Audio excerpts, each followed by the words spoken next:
On to video number 2 for your wonderful Saturday morning. Listen, John Rappaport, I'm sure you heard of that name. He's got a blog. He's been around for a while. Trying to fight the fight, truth movement, exposing the corruption, the lies, the government, all that crap. I've seen his name all over the place in my, escapades of searching for news and whatnot and hearing people talk and reading articles. He's one of those guys.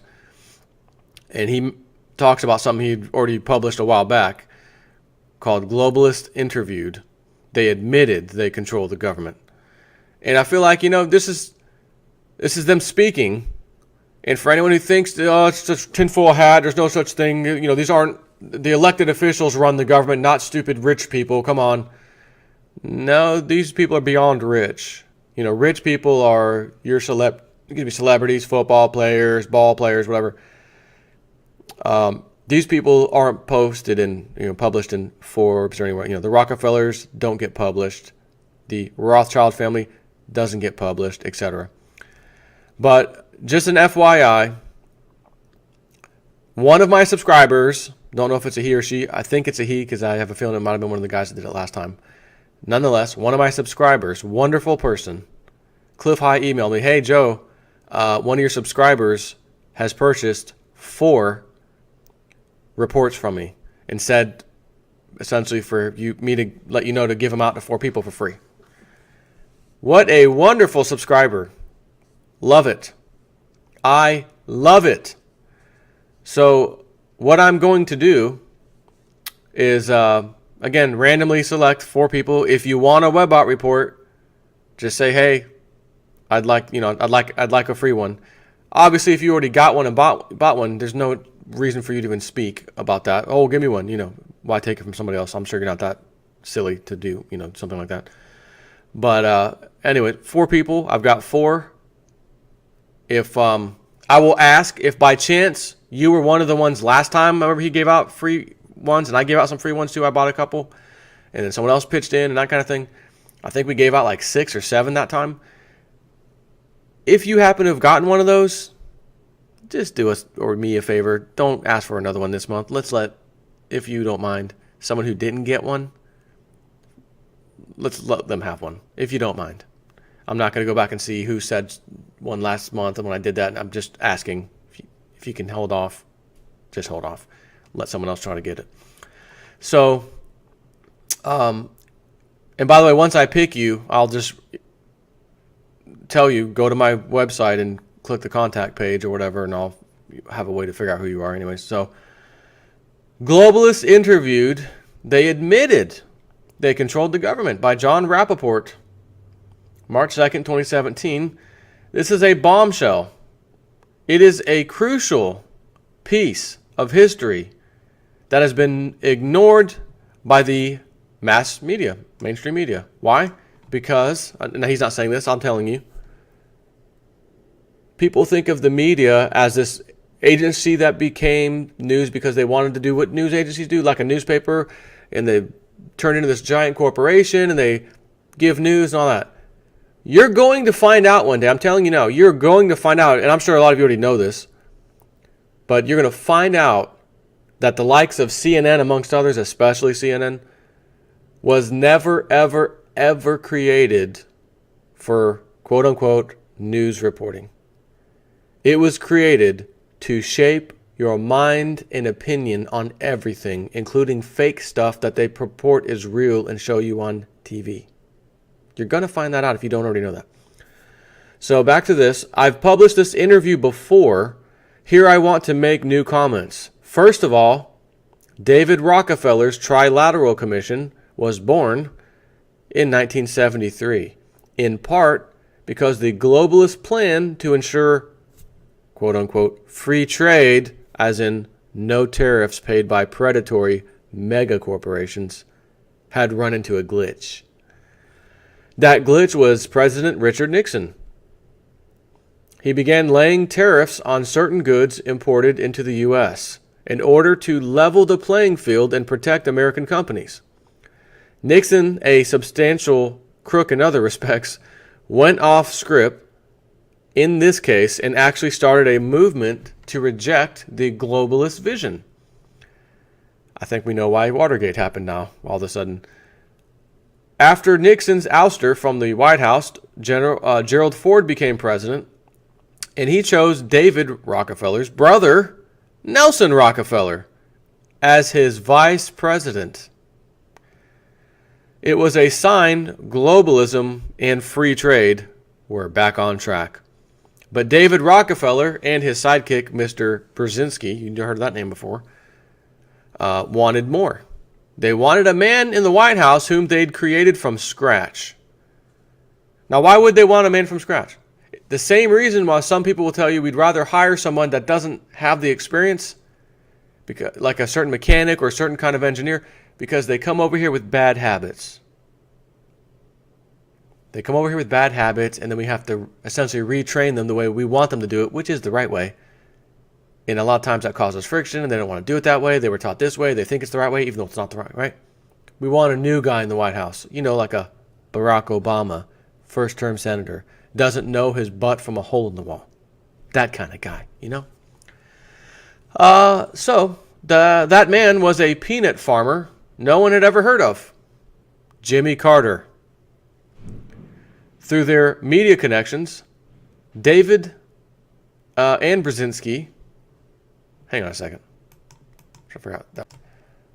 Okay. Usually when my wife comes home and I hear the garage door open, it's the same sound every single time. This one sounded like someone ran into the garage. But nonetheless, it was wide open. She pulled in. She was already pulled in. So maybe she hit the thing in front of her that hit the wall or something. I don't know. So anyways, though through their media connections, David and Brzezinski vaulted Carter into the spotlight. He won the Democratic nomination, 1976, spread a syrupy message of love and coming together after the Watergate debacle, and soon he was ensconced into the Oval Office. Flash forward to 1978, the second year of Carter's presidency, in an interview, an interview took place. It's a close-up snapshot of a remarkable moment. It's a through-the-looking-glass secret in the form of a conversation between a reporter, Jeremiah Novak, and two Trilateral Commission members, Carl Kaiser and Richard Cooper. The interview concerned the issue of who exactly, during President Carter's administration, was formulating and controlling U.S. economic and political policy. The careless and offhand attitude of trilateralists Kaiser and Cooper is astonishing. It's as if they're saying, quote, "What we're revealing is already out in the open. It's too late to do anything about it. Why are you so worked up? We've already won." So he says, Novak, the reporter, "Is it true that a private trilateral committee led by Henry Owen of the U.S. and made up of a trilateral representatives of the U.S., UK, West Germany, Japan, France, and the EEC is coordinating the economic and political policies of the trilateral countries, which would include the U.S.? Mr. Cooper, yes, they have met 3 times. Novak says, yet in your recent paper you state that the committee should remain informal because to formalize this function might well prove offensive to some of the trilateral and other countries which do not take part. Who are you afraid of? And Kaiser report says at this time, replies, many countries in Europe would resent the dominant role that that West Germany plays at these trilateral meetings. West Germany, or Germany, huh? You mean the same Germany that's controlling the EU right now? Refuses to do anything for those other countries? That's interesting.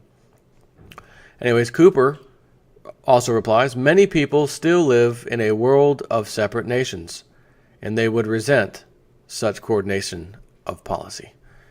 Novak asks, but this trilateral committee is essential to your whole policy. How can you keep it a secret or fail to try to get popular support for its decision on how trilateral member nations will conduct their economic and political policies? And Cooper says, well, I guess it's the press's job to publicize it. Novak says, yes, but why doesn't President Carter come out with it and tell the American people that U.S. economic and political power is being coordinated by a trilateral committee made up of Henry Owen and 6 others. After all, if U.S. policy is being made on a multinational level, the people should know. And Cooper says, President Carter and Secretary of State Vance have constantly alluded to this in their speeches. Kaiser says, it just hasn't become an issue. And he says there's a source, thinks a source, Trilateralism, the Trilateral Commission in Elite Planning for World Management, edition by Holly Sklar, 1980, South End Press, Boston, pages 192 to 193. Of course, although Kaiser and Cooper claimed everything being manipulated by the Trilateral Commission committee was already out in the open, well, it wasn't.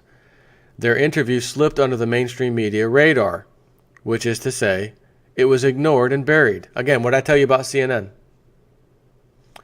It didn't become a scandal on the level of, say, Watergate, although its essence was far larger than Watergate. U.S. economic and political policy run by a committee of the Trilateral Commission. The commission had been created in 1973 as an informal discussion group by David Rockefeller and his sidekick Brzezinski, who would become Jimmy Carter's national security advisor. Shortly after Carter won the presidential election, his aide, Hamilton Jordan, said that if after the inauguration, Kai Vance and Brzezinski came on board as Secretary of State and National Security Advisor, quote, we have lost and I will quit, is what he said. Lost because both men were powerful members of the Trilateral Commission, and their appointment to key positions would signal a surrender of the White House control to the Commission. You see, this is why I always say, when the president becomes president, you watch who they appoint into key positions. That will tell you everything you need to know about whether that person, the president, is the right choice or not if you weren't sure beforehand. And if you look at Barack Obama, he appointed all the right club members. You look at George Bush, all the right club members. Before him, Clinton, all the right club members. Papa Bush before him, all the right club members. Ronald Reagan, some of the right club members. Not fully, but again, they forced him to take George Bush Sr. as his VP, so for goodness sake, come on. And then again, before him was Carter. So out of all those presidents, we have one now, Donald Trump, who isn't filling his cabinet with those people. Who's he appointing? People who are opposite of them. So now you know, in case you're wondering, everyone says Trump was good, but I still don't like him. Now you know, you should probably like him. Okay? So as he says here, Vance and Brzezinski were appointed Secretary of State and National Security Advisor as Jordan feared. But he didn't quit. He became Carter's Chief of Staff. Flash forward again to the Obama administration. In the run-up to his inauguration after the 2008 presidential election, Obama was tutored by the co-founder of the Trilateral Commission, Mr. Brzezinski.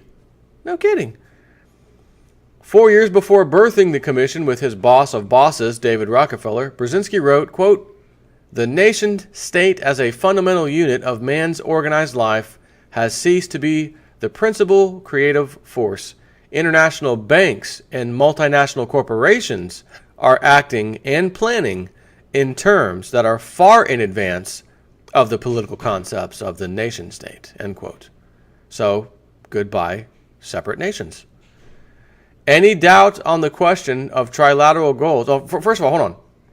The EU wasn't the EU in this time frame. Remember, the EU was late 1990s or whatever it was. They created, the European Union. Separate nations, no more. Who took over? The EU, unelected officials again. And now it's falling apart. So if that's falling apart, what are the chances that what Brzezinski and the Rockefellers and everybody else wanted, the Trilateral Commission wanted, are just going to show up all of a sudden and that's not a big deal. We'll be okay. I think the elite are in big trouble. But when you corner a dog in a corner, they can do some interesting things. Sometimes you don't want any part of it. So we'll have to see how this plays out over the next few years with Donald Trump at the helm. But anyways, And here's the other one. You may have heard of this one. Any doubt on the question of trilateral goals is answered by David Rockefeller himself in his memoirs from 2003. Quote, some even believe we are part of a secret cabal working against the best interests of the United States, characterizing my family and me as internationalists and of conspiring with others around the world to build a more integrated global political and economic structure, one world, if you will. If that is the charge, I stand guilty, and I am proud of it. End quote. Patrick Wood, author of Trilaterals Over Washington and Technocracy Rising, points out there are only 87 members of the Trilateral Commission who live in America.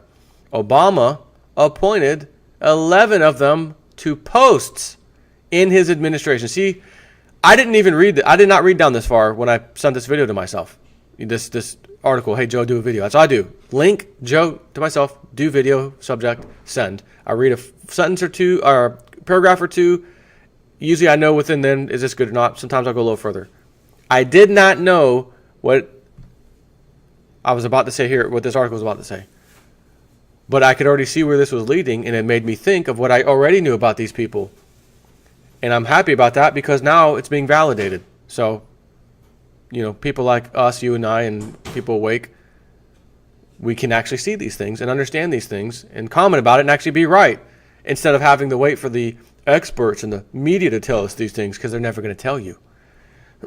Anyways, Obama appointed 11 of those trilateral commissioners to posts in his administration. For example, remember little Timmy Geithner, Treasury Secretary; James Jones, National Security Advisor; Paul Volcker, remember that guy?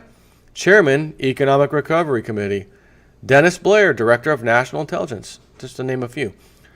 Here is the payoff. The U.S. Trade Representative, appointed by Obama in 2013, who was responsible for negotiating the Globalist Trans-Pacific Partnership Treaty, also known as TPP, with 11 other nations, was Michael Froman, a former member of the Trilateral Commission.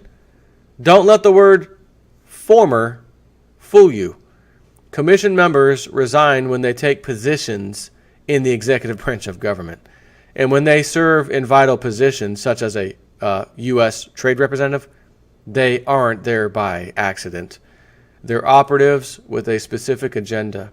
Flash forward one more time. Trump, who squashed the Globalist Trans-Pacific Partnership Treaty as soon as he was inaugurated, has been busy making staff appointments. Patrick Wood writes from 2/6/2017, or February 6th. According to a White House press release, the first member of the Trilateral Commission has entered the Trump administration as the Deputy Assistant to the President for International Economic Affairs, where he will sit on the National Security Council. Kenneth I. Juster will serve as Deputy Assistant to the President for International Economic Affairs. He will coordinate the administration's international economic policy and integrate it with national security and foreign policy. He will also be the President's representative and lead U.S. negotiator, Sherpa, for the annual G7, G20, and APEC summits. Juster's duties will take him to the heart of high-level negotiations with foreign governments on economic policy. Keep your eye on Mr. Juster. Will he take actions in line with Trump's avowed anti-globalist stance? Or will Juster work as one more covert trilateral operative in the center of American decision-making? If the answer is covert operative, does Trump know this? Does he condone what Mr. Juster will do? Or is this a case of secret infiltration on behalf of the most powerful globalist group in the world, the Trilateral Commission? So I have to ask myself, being one man Trump, does he know all of this? Do you think a man like this, most people I should say, know specifically who is on the Trilateral Commission, who's on the Council on Foreign Relations, who is, apparently not. Because I don't think for 1 second Trump would allow that person with that group in his administration, unless he's doing what he, did by picking Rex Tillerson, oil guy, or Mr. Mnuchin, another former Goldman guy. And we've seen so far them cleaning house in the State Department. So is he going to make this trilateral commission, this person, do his bidding? Yeah, I know you want to do it that way. I know the other countries are concerned. I appreciate you being the middleman. But I made a promise to the American people that I'm going to make America great again. And what you're suggesting as middleman to these other countries, it's not in line with my policies. So here's what I want you to tell them. I think it might go that way. Again, when you have a line of people, I'll take that position. I'm qualified. Here's my resume. Oh, he's an insider. Covert. Okay. No, thanks, but no thanks. Oh, got another candidate. Black guy this time. Hey, great resume. Great resume. Happens to be in there covertly. Third guy gets in line. Hey, I'm good too. I don't know either of the first two. When in reality, you connect the dots, and one person after one person after one person. It's like, well, I tell my wife, I'll go to the grocery store. You can't buy anything on the shelf. Everything is bad for you. There's a little teeny tiny organic section. Oh, here you go. Well, they don't have hardly anything in here. Well, let me go out here and look around for the least of the worst, and it's still bad. It's the same thing. Everybody he can pick, I need these positions. Oh, that's a club member. That's a club member. That's a club member. That's one of their minions. That's one of their minions. That one. Okay, clear all that out. Start again. Next in line. Up. Club member. Trilateral. Council Foreign Relations. You can see he's got his work cut out for him, can't you? I just hope that he tells them, I know who you are, whether he does know them or not, or whether he tells them or not. You're not doing what I want you to do. You know what I'm about, right? America first, right? Okay. What you're suggesting for this trade deal is not even kind of America first. I think I want to replace you. Have a nice day. That's how that should go. We will see. Take care.